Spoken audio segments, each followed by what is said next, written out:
The wedding was supposed to be in 3 days, but James Whitmore was standing in his penthouse office at 2 in the morning, staring at the city lights below and feeling his chest tighten with every breath.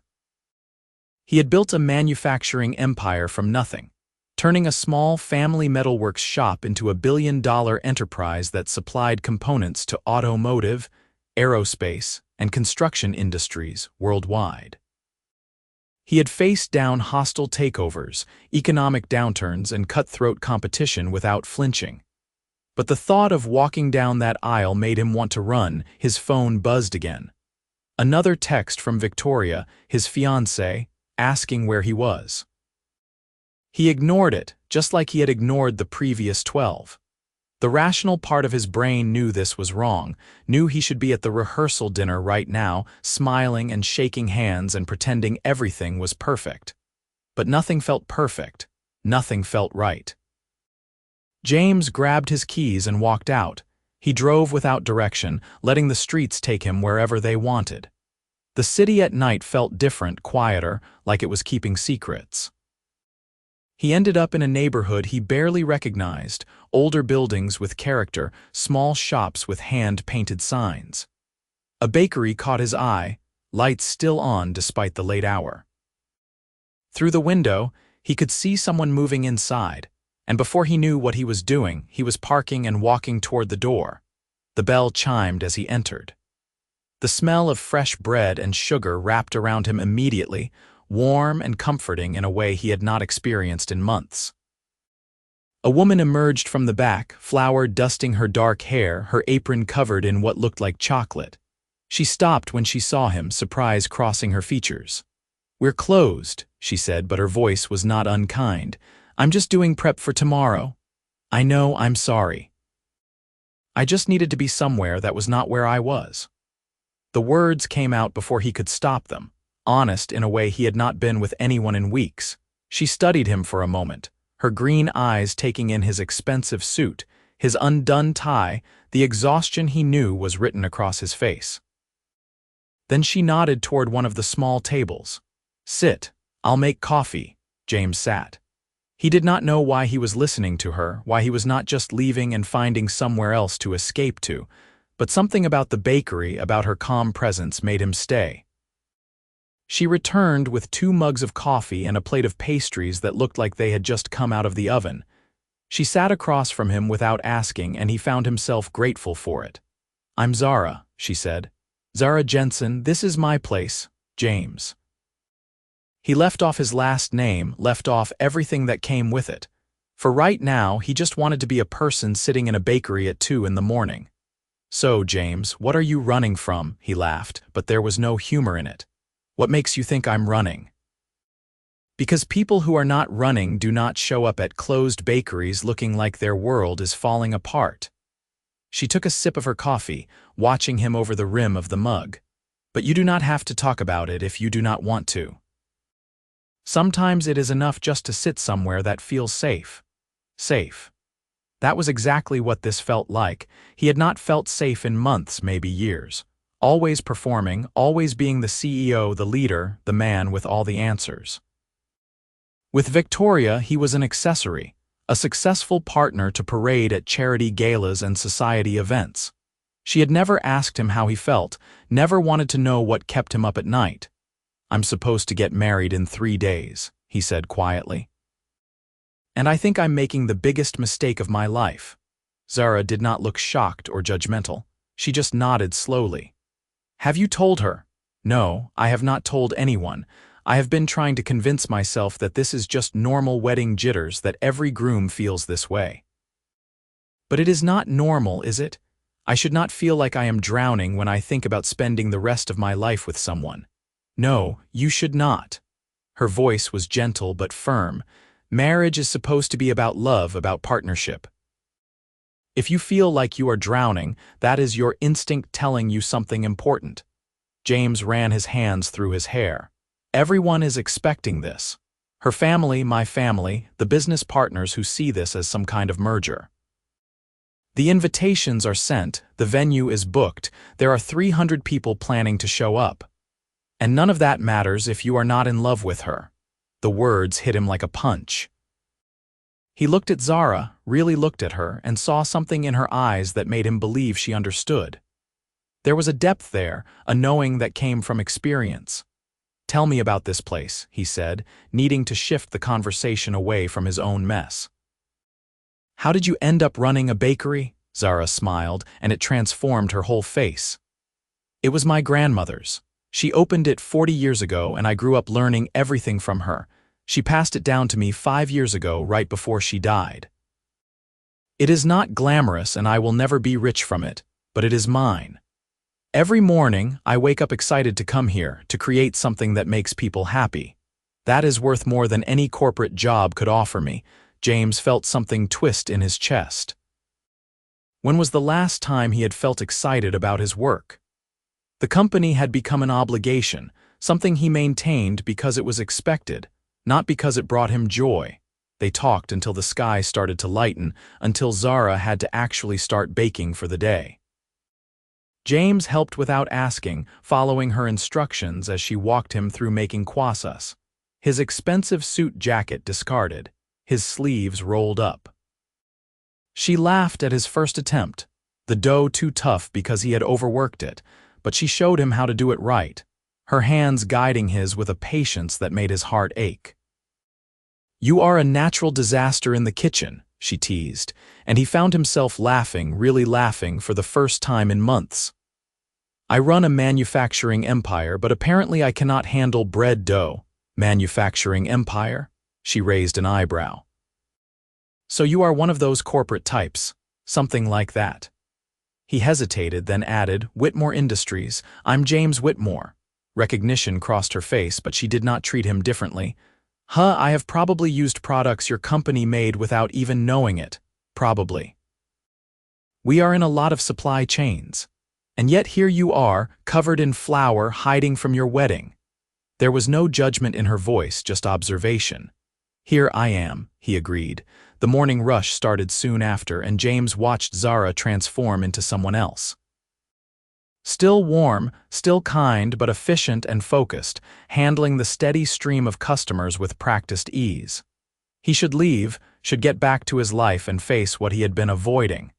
But he did not want to. When the rush died down, Zara came back to where he was sitting, having finally moved out of her way. "You are still here. I know I should go." Should and want are two different things. She wiped her hands on her apron. "Look, I do not know you and you do not know me. But I do know that you cannot avoid this forever. Whatever you are going to do, you need to decide. Those 300 people deserve to know, and more importantly, your fiancé deserves to know." "I know." He stood, pulling out his wallet, but she waved him off. "Coffee and conversation are free. Especially at 2 in the morning. "Thank you, Zara, really." "Come back if you need to," she said. "The bakery is always here." James left, but he could not shake the feeling that he was walking away from something important. He went home, showered, changed, and finally called Victoria. "Where have you been?" Her voice was sharp, angry. "You missed the entire rehearsal dinner. Do you have any idea how embarrassing that was for me?" "Victoria, we need to talk. If this is about your little disappearing act, I do not want to hear it. You can apologize to my parents yourself." "Victoria," he took a breath. "I cannot marry you." Silence. Then, "What? I cannot do this. I have been trying to make myself believe that this is what I want, but it is not. We do not love each other. We barely even like each other." "That is ridiculous. Of course we love each other." "Do we? When was the last time we had a real conversation? When was the last time you asked me about anything that mattered to me?" "We have a partnership, James. A good one. We look good together, we move in the same circles, our families approve. That is what matters." "No, it is not." He felt strangely calm now, the decision made. "I want more than that. I deserve more than that, and so do you. You are making a huge mistake. Think about what you are throwing away." "I am, and I am okay with it." She hung up on him. Within an hour, his phone was flooded with calls from her family, from his business associates, from the wedding planner. He ignored all of them and drove back to the bakery. Zara looked up when he walked in, surprise and something else flickering across her face. "That was fast. I called it off." Just like that, just like that. He felt lighter than he had in months. You were right, I could not keep avoiding it. How do you feel? Terrified, relieved, like I just jumped off a cliff and I am not sure if I am going to land or fly. He met her eyes. But I know I did the right thing. Zara smiled. Good. Then maybe you can help me with the afternoon rush. I could use an extra pair of hands even if they are hopeless with dough. He stayed. He stayed that day and the next, and the one that was supposed to be his wedding day. He showed up at the bakery each morning, learning the rhythms of the place, the regular customers, the way Zara moved through her space with confidence and grace. She taught him to make bread, to decorate cakes, to pull espresso shots that did not taste like motor oil. And they talked about everything and nothing, their conversations flowing as easily as breathing. Why manufacturing? Zara asked him one afternoon as they were cleaning up after closing. It was the family business. My father built it and my grandfather before him. I grew up knowing I would take over someday, and I did. I made it bigger, more successful, more profitable. But somewhere along the way, I stopped asking myself if it was what I actually wanted. And what do you want? James looked around the bakery at the worn tables and mismatched chairs, at the chalkboard menu Zara rewrote every morning. I do not know yet, but I think I am starting to figure it out. You cannot just walk away from a billion-dollar company, Zara pointed out, practical as always. I know. But I can restructure, delegate, spend less time on the parts that drain me and more on the parts that actually matter. I built that company. I get to decide what my role in it looks like. That is very enlightened CEO of you, he laughed. I am working on it.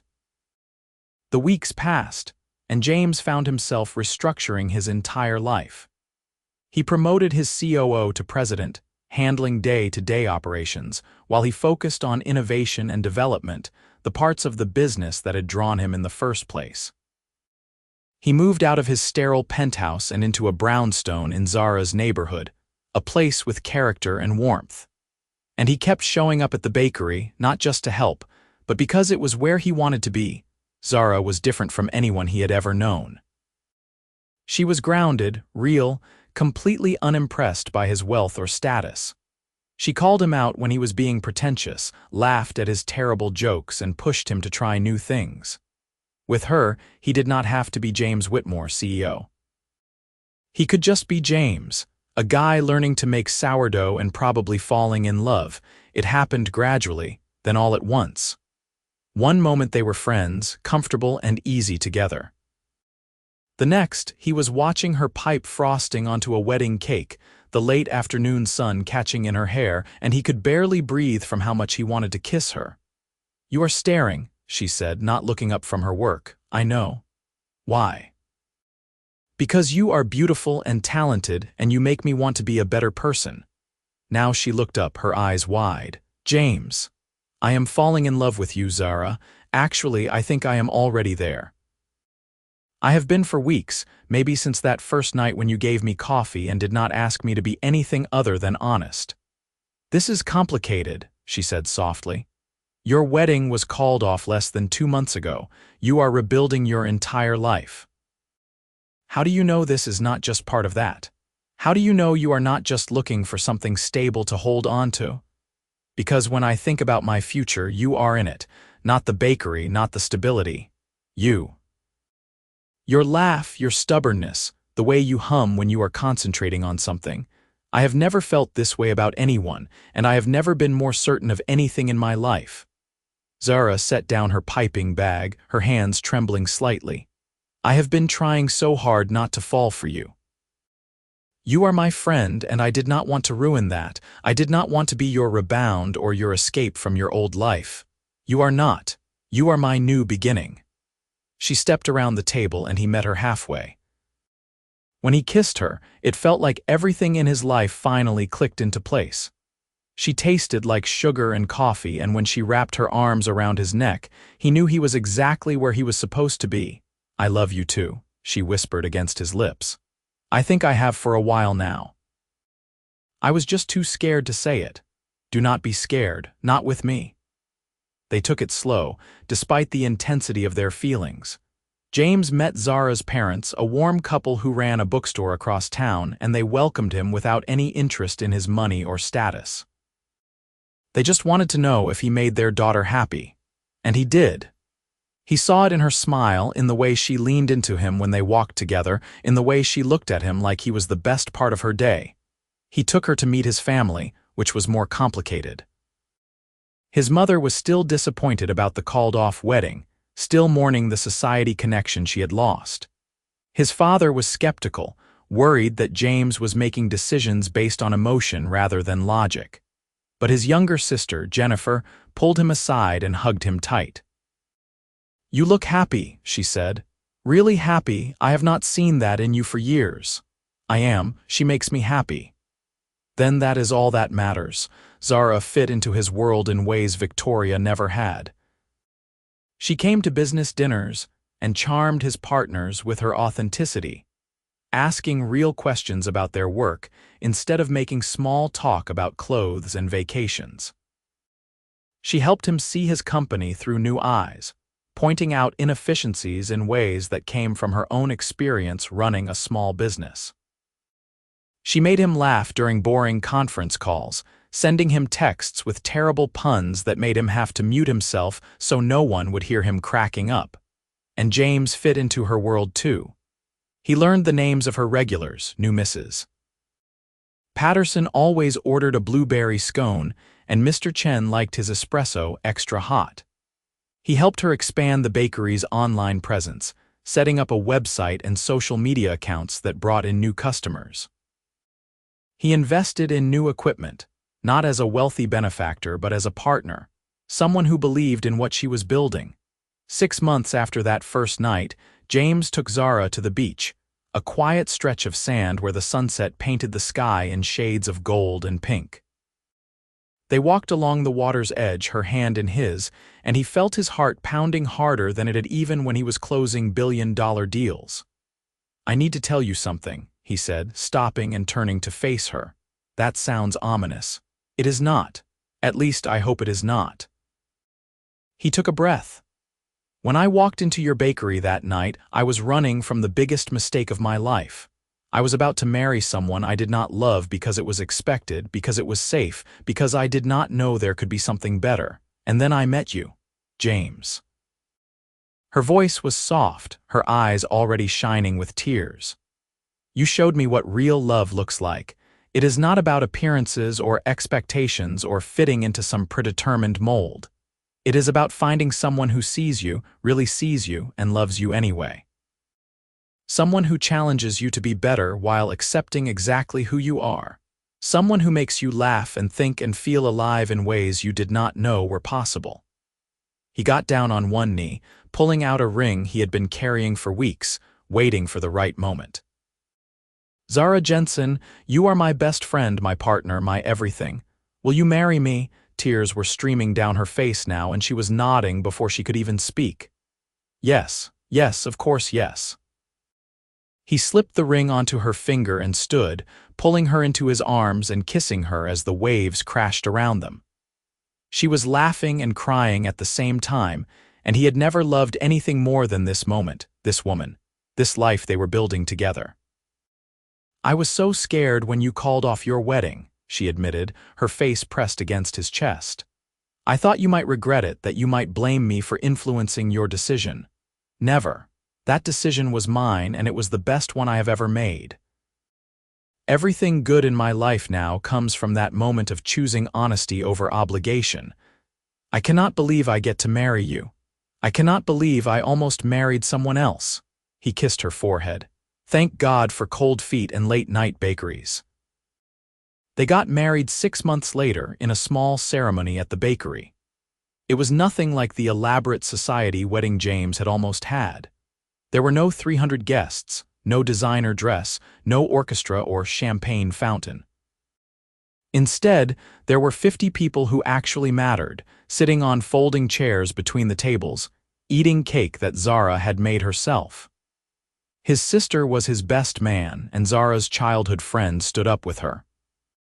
They wrote their own vows, and when James promised to love her through burned bread and failed recipes, through business struggles and personal challenges, through everything life could throw at them, he meant every single word. His mother cried, though whether it was from joy or resignation, James was not entirely sure. His father shook his hand afterward and said, "She is good for you, son. I can see that now." "She is everything," James replied. They honeymooned in Italy, spending 2 weeks eating their way through Tuscany, learning to make pasta and drinking wine in centuries-old vineyards. Zara took photos of everything, filling journal after journal with notes about recipes she wanted to try when they got home. James watched her, marveling at her passion, her curiosity, the way she approached life with such openness and enthusiasm. "What are you thinking?" she asked one evening as they sat on their hotel balcony overlooking rolling hills. "That I want to spend the rest of my life watching you discover new things. That I want to grow old with you, wake up next to you every morning and never take a single day for granted." She moved to sit in his lap, wrapping her arms around his neck. "That might be the most romantic thing you have ever said to me. Give me time. I am just getting started." When they returned home, they moved into the brownstone together, merging their lives in all the ways that mattered. James kept his role at Whitmore Industries, but it no longer consumed him. He worked reasonable hours, delegated effectively, and actually took weekends off. He spent his free time at the bakery, working alongside Zara, and he found that he loved the physical work, the tangible results, the direct connection with customers who appreciated what they created. A year into their marriage, Zara came home with news that made James's heart stop. "I am pregnant." He stared at her, processing the words. "Really, really?" She was beaming, her whole face lit up with joy. "Are you happy?" He crossed the room in 2 strides, lifting her off her feet and spinning her around. "Happy, I am beyond happy, I am ecstatic, I am terrified, I am everything." "We are having a baby," she laughed, and he set her down carefully, already protective of the life growing inside her. "We are having a baby," he repeated, the reality sinking in. "We are going to be parents." The pregnancy was not easy. Zara had severe morning sickness that lasted well into her 2nd trimester, and there were moments when James felt helpless, holding her hair back while she was sick, wishing he could take the discomfort away. But she was strong, stronger than he had realized, pushing through difficult days with determination and grace. He went to every appointment, listened to every heartbeat, felt every kick. He painted the nursery himself, a soft yellow with white trim, and assembled furniture with his sister's help, cursing at unclear instructions while Jennifer laughed at him. "You run a manufacturing company but cannot build a crib," she teased. "I design things. I do not build them." "That is what I have employees for." "Well, you cannot outsource being a dad, so you better figure it out." He did figure it out. When their daughter was born, tiny and perfect with Zara's green eyes and a surprisingly full head of dark hair, James held her and felt his entire world shift. Everything he had thought mattered before seemed insignificant compared to this. The business, the money, the status, none of it meant anything next to this little person who depended on him completely. They named her Grace after Zara's grandmother, and she became the center of their universe. James took paternity leave, something that shocked his board of directors, but that he refused to negotiate on. He wanted these early weeks with his daughter, wanted to be present for the midnight feedings and the diaper changes and all the tiny moments that would pass too quickly. Zara went back to the bakery part-time after 3 months, and James adjusted his schedule to be home with Grace in the mornings. They found a rhythm, messy and imperfect, but theirs. The brownstone filled with baby gear and laughter, with sleepless nights and overwhelming love. Grace was 6 months old when James's father had a heart attack. It was mild, the doctors said, but it was a warning. He needed to slow down, reduce stress, take better care of himself. James's father, who had built Whitmore Industries into what it was, who had never taken a sick day in his life, was forced to confront his mortality. "I do not know how to not work," he admitted to James, sitting in his hospital bed looking smaller than James had ever seen him. Then learn. I did. It is not easy, but it is worth it.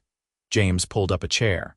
Dad, you have spent your entire life building something incredible, but what is it all for if you do not have time to enjoy it? When was the last time you and Mom took a vacation? When was the last time you did something just for fun? I do not remember. Exactly. You have grandchildren now. Grace is going to grow up so fast, and if you do not slow down, you are going to miss it. Trust me, I almost missed everything important in my life by doing exactly what you are doing now. Do not make the same mistake. His father was quiet for a long time. Then, you really love her, do not you, Zara? More than anything. She saved my life, Dad, not dramatically, not like some movie, but she showed me what actually matters, what real happiness looks like. And now I have this incredible life, this family, this daughter who thinks I am her whole world. I would have missed all of it if I had gone through with that wedding. I owe her an apology. I was not kind when you first brought her around. You were protective of me, I understand that. But you will see, once you get to know her, why I love her so much. His father did retire, gradually stepping back from the company and spending more time with James's mother, traveling and rediscovering each other after years of letting work dominate their lives. They fell in love with Grace, doting grandparents who babysat willingly and showed up to every milestone with cameras ready. Zara's bakery continued to thrive, becoming a neighborhood institution. She hired more staff, expanded the menu, and even started offering baking classes on weekends. James watched her with pride, seeing her confidence grow as her business flourished. When Grace turned 2, Zara came to James with an idea. I want to open a second location. Really? There is a space available near the river in that new development. It would be perfect. But it is a big investment, a big risk. You can do it, James said without hesitation.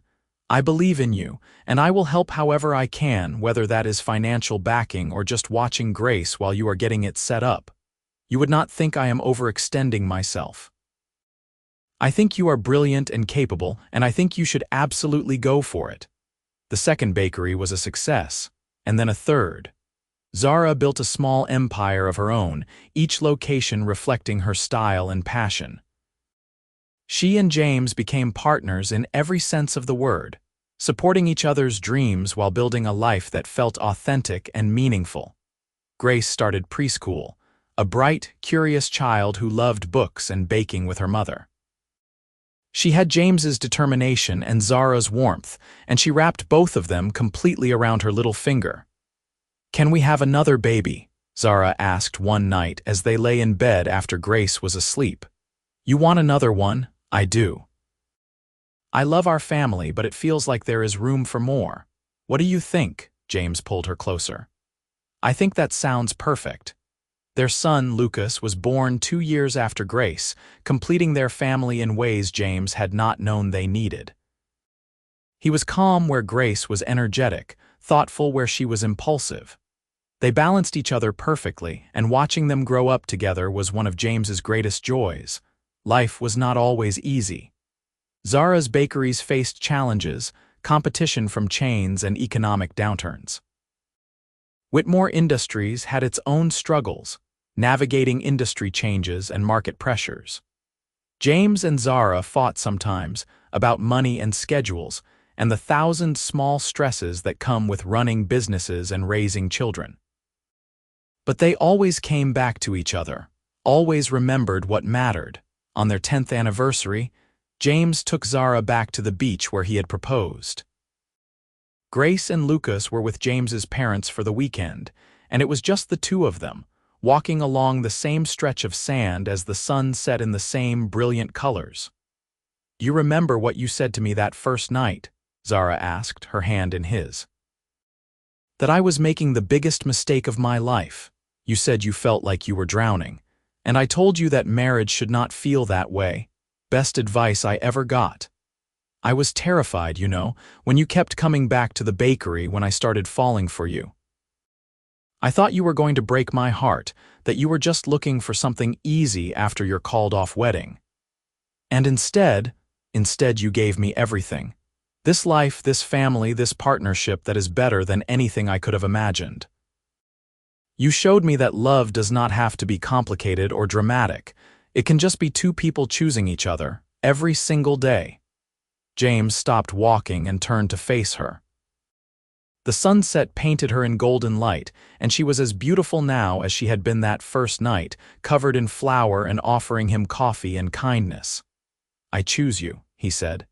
Every day for the rest of my life I choose you. I choose you too. They kissed as the waves crashed around them, and James thought about that night 10 years ago when he had almost made the worst mistake of his life.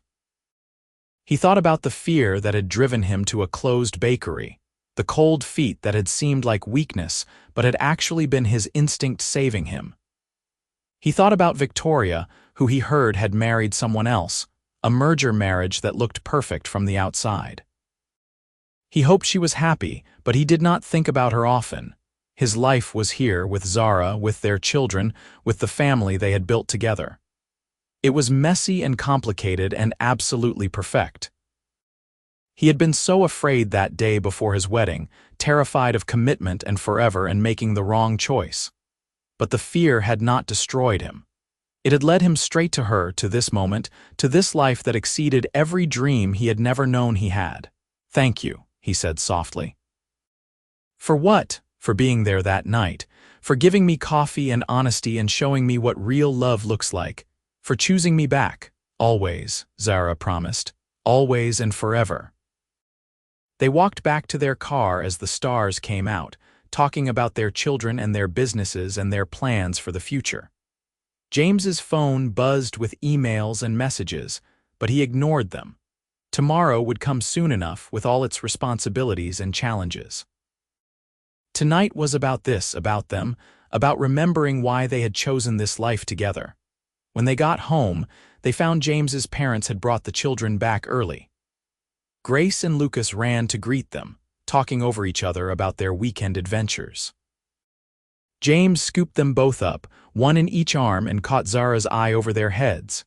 She was smiling, that smile that had first caught his attention 10 years ago, and his heart felt so full he thought it might burst. This was everything. This was enough. This was more than enough. Years later, when Grace asked him about how he and Zara had met, James told her the truth. About the wedding he had almost gone through with, about the fear that had gripped him, about the late-night drive that had led him to a bakery with its lights still on. You were scared.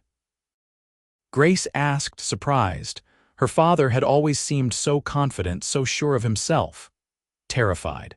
But sometimes fear is not the enemy. Sometimes it is trying to tell you something important. My fear that night was not really about getting married. It was about marrying the wrong person, about living a life that was not authentic to who I really am. So you ran away. I did. And I ran straight to your mother, even though I did not know it yet. The best decision I ever made was calling off that wedding. The second best was walking into that bakery. What was the third best? Lucas asked. James ruffled his son's hair. Every decision that led me here, to this family, to this life with all of you. Grace hugged him tight. I am glad you were scared, Dad, otherwise we would not be here. Me too, sweetheart, me too. That night, after the children were in bed, James found Zara in the kitchen, cleaning up after dinner. He wrapped his arms around her from behind, resting his chin on her shoulder. What are you thinking about? She asked, leaning back into him. Everything. How different my life would be if I had not gotten cold feet that day. How grateful I am that fear led me to you. No regrets. Not a single one. He turned her to face him, cupping her face in his hands. You are my everything, Zara, you and the kids, this life we built. I would not change a moment of it. Even the hard parts, especially the hard parts, they made us stronger. She kissed him softly. I love you, James Whitmore. I love you too, forever. Outside, the city continued its endless motion.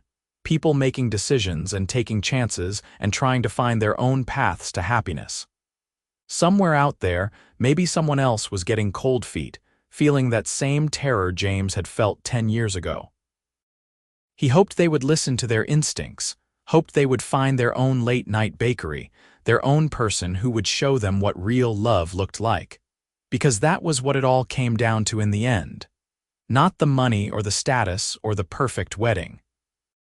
Just two people choosing each other, building a life together one day at a time, turning fear into love and uncertainty into forever. That was the real fairy tale, the one worth telling, the one worth living. And James Whitmore, former runaway groom, current CEO and father and husband, would not have it any other way.